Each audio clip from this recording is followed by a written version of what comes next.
मैं डॉक्टर लीलाधर सोनी। आज हम जीएस घूरे नामक समाजशास्त्री के अनुसार जाति व्यवस्था को पढ़ेंगे। इस क्लास में हम जाति का अर्थ एवं विशेषताओं को जानने का प्रयास करेंगे। जीएस घूरे ने अपनी पुस्तक कास्ट, क्लास एंड ऑक्यूपेशन में जाति व्यवस्था पर विस्तृत प्रकाश डाला है। जीएस घूरे भारतीय समाजशास्त्रियों में एक प्रमुख नाम है और उन्होंने समाजशास्त्र को समृद्ध करने का महत्वपूर्ण प्रयास किया। उनके प्रमुख साहित्य में जाति व्यवस्था पर उनके विचार महत्वपूर्ण माने जाते हैं समाजशास्त्रीय दृष्टिकोण से। तो हम उसी चीज़ को आगे बढ़ाते हुए आज जीएस घूरे के जाति संबंधी विचारों को समझेंगे। इन विचारों को समझने से पूर्व हमें जाति का अर्थ एवं विशेषताओं को जानना भी आवश्यक है। तो जाति का अर्थ जानने के लिए उसकी विशेषताओं को जानना ज़रूरी है। हम दो सरल और महत्वपूर्ण परिभाषाओं को यहाँ डिस्कस करके फिर जाति के अर्थ को समझेंगे। पहली परिभाषा है मजूमदार एवं मदान की। यह कहते हैं जाति एक बंद वर्ग है। मजूमदार क्या कहना चाहते हैं? मजूमदार और मदान की जाति एक बंद वर्ग है, यानी ऐसा वर्ग है जो बंद है।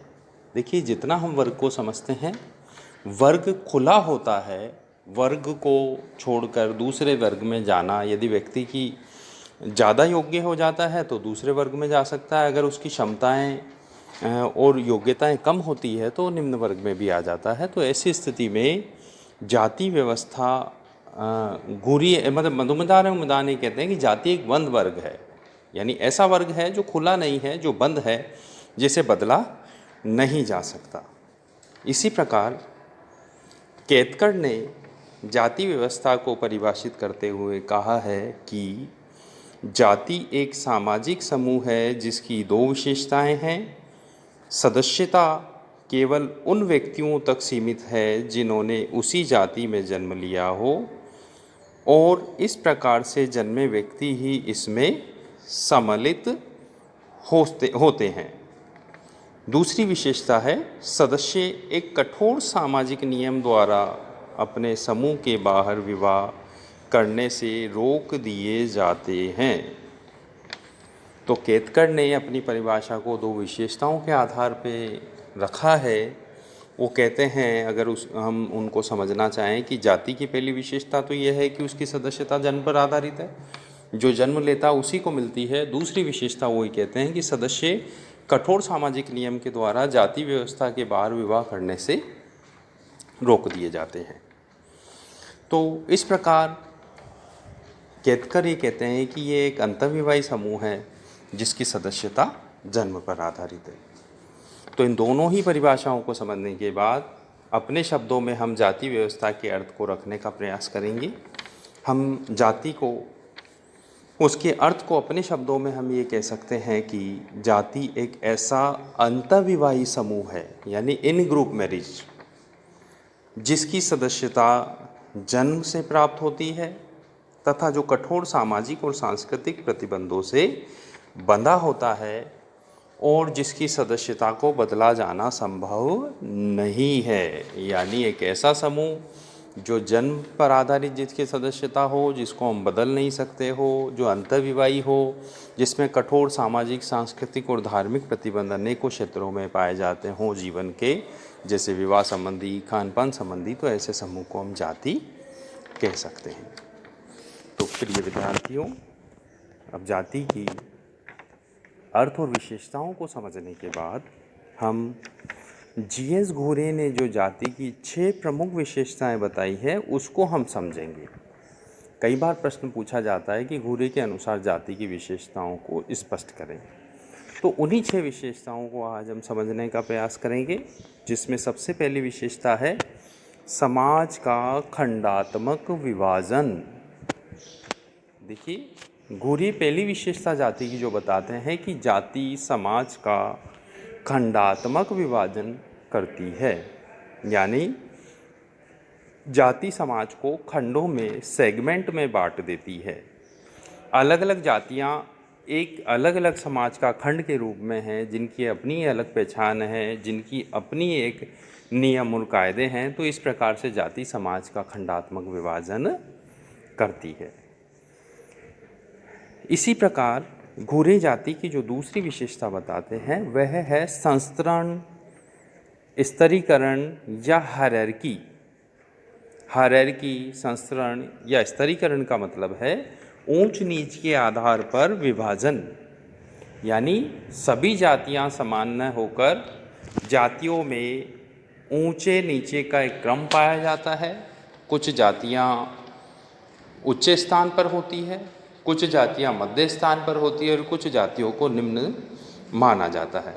तो कुल मिला के संस्तरण जो घुरिये बताते हैं जाति व्यवस्था की विशेषता, उसका मतलब है कि सभी जातियां समान न होकर जातियों में स्तरीकरण पाया जाता है, संस्तरण पाया जाता है और जातियां एक दूसरे की तुलना में ऊंच नीच के क्रम में विभाजित होती है। इसी प्रकार तीसरी विशेषता घुरिये जो जाति व्यवस्था की बताते हैं वह है भोजन तथा सामाजिक सहवास पर प्रतिबंध। घुरिये कहते हैं कि जाति व्यवस्था में भोजन करने को लेकर और सामाजिक सहवास यानी सामाजिक संबंधों को, सामाजिक संपर्क को लेकर भी अनेक तरह के प्रतिबंध पाए जाते हैं। कौन किसके साथ भोजन करेगा, किसके हाथ का भोजन करेगा, इस तरह के अनेकों प्रतिबंध जाति व्यवस्था में पाए जाते हैं। सामाजिक सहवास संबंधी प्रतिबंध भी पाए जाते हैं। सामाजिक संपर्क, सामाजिक संबंधों को लेकर भी अनेक प्रतिबंध होते हैं कि कौन किसके साथ बैठ सकता है, कौन किसके साथ किसी समारोह में या कार्यक्रम में हिस्सा ले सकता है। इस तरह के अनेकों प्रतिबंध परंपरागत रूप से पाए जाते हैं। या मैं ये भी स्पष्ट कर देना चाहता हूँ कि इस तरह के प्रतिबंध आज के आधुनिक समाज में धीरे धीरे हमें जाति व्यवस्था में बहुत ही न्यून मात्रा में देखने को मिलते हैं। कई जगह तो ये कठोर भी हो सकते हैं, कुछ क्षेत्रों में, सीमित क्षेत्रों में, मगर अधिकांश जगह हमें इनका कोई बहुत प्रभाव आज की तारीख में देखने को नहीं मिलता। चौथी जाति व्यवस्था की विशेषता है विवाह संबंधी प्रतिबंध। ये एक बहुत महत्वपूर्ण प्रतिबंध है जो जाति की पहचान को बनाए रखे हुए है। जाति एक अंतर्विवाही समूह है। इन ग्रुप मैरिज इसमें पाई जाती है। अपने ही समूह में विवाह किया जाता है। समूह के बाहर विवाह करना प्रतिबंधित होता है। तो ऐसी स्थिति में जाति एक अंतर्विवाही समूह है। साथ साथ ये भी महत्वपूर्ण है कि अंतर्विवाही समूह होते हुए भी अपनी ही जाति में गोत्र को छोड़कर विवाह किया जाता है। यानी अपने समूह में, अपनी जाति में तो विवाह किया जाएगा, मगर अपने गोत्रों में कुछ गोत्र टालने की व्यवस्था जाति में होती है, तो उन गोत्रों में विवाह भी नहीं किया जाता। तो जाति में विवाह संबंधी अनेकों प्रतिबंध पाए जाते हैं। इसी प्रकार जाति की घुरिये द्वारा बताई गई पांचवी विशेषता है नागरिक एवं धार्मिक निर्योग्यताएं एवं विशेषाधिकार। जाति में अनेकों नागरिक और धार्मिक निर्योग्यताएं और विशेषाधिकार पाए जाती है। कुछ जातियों को परंपरागत रूप से विशेषाधिकार थे, जैसे कि ब्राह्मण है तो पूजा पाठ और कर्मकांड संबंधी कार्य वही करेंगे। इसी तरह कुछ जातियों पर प्रतिबंध भी अनेकों पाए जाते हैं कि मान लीजिए कि निम्न जाति का व्यक्ति पूजा पाठ नहीं करा सकता, या पानी भरने को लेकर, और इस तरह के कई परंपरागत प्रतिबंध हमें देखने को मिलते थे। ये प्रतिबंध भी मैं यहाँ स्पष्ट कर दूँ कि आज के तारीख में बेहद कमज़ोर होते जा रहे हैं, क्योंकि कानूनी रूप से भी इनको प्रतिबंधित कर दिया गया है। तो जाति की पांचवी विशेषता जो घुरिये बता रहे हैं वह है नागरिक एवं धार्मिक निर्योग्यताएं और विशेषाधिकार। यानी अनेकों ऐसे विशेषाधिकार ऊंची जातियों को प्राप्त थे, कार्य संबंधी, अधिकार संबंधी, और निम्न जातियों पर निर्योग्यताएं थी कि भाई कुछ कार्य वह नहीं कर सकते। घुरिये द्वारा बताई गई जाति व्यवस्था की छठी विशेषता है पेशे के अप्रतिबंधित चुनाव का अभाव। पेशा या व्यवसाय के अप्रतिबंधित चुनाव का अभाव यानी कि कोई भी व्यक्ति अपनी मर्जी से अगर वो चाहे तो कोई भी कार्य करना चाहे तो वह नहीं कर सकता था पहले के समय में। मान लीजिए कि किसान जैसे मान लीजिए कि कोई मोची का बेटा है तो अपेक्षा यही होती थी कि वो मोची का ही कार्य करे, लोहार का बेटा है तो लोहार का कार्य करे। इसी तरह मतलब जो परंपरागत पेशा किसी जाति का है तो अपेक्षा ये होती थी कि उसी परंपरागत पेशे को उस जाति के व्यक्ति आगे बढ़ाएं। अनेकों दूसरी जाति के पेशे अपनाने पर सामान्यतः विरोध किया जाता था और रोक इस तरह के कार्यों पर थी।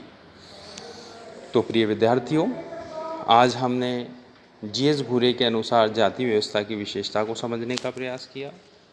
अब आप इन विशेषताओं को पुस्तक से पढ़ते हुए अपने शब्दों में जाति का अर्थ एवं विशेषताओं को लिखें और समझने का प्रयास करें। कोई दिक्कत हो तो व्हाट्सएप ग्रुप पे आप चर्चा कर सकते हैं। धन्यवाद।